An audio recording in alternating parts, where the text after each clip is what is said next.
At the bottom left-hand corner, click Add Audio.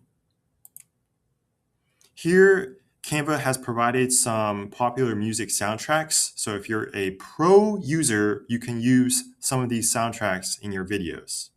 So let's say, for example, I want to use this soundtrack. I click on it, and then I just drag it to the timeline. There are also options where you can add some background music for your video. And it's the same thing. You can add the music soundtrack to your timeline. You can also add your own music by going to Uploads on the left-hand side, going to Audio, and then Upload Files.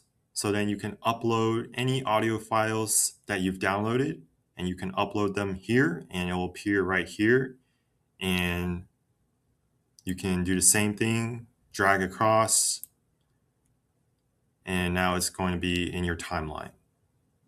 So if you have any questions or comments, be sure to leave it down in the comment section below. If you enjoy my videos, consider subscribing to my channel. Thank you and have a great day.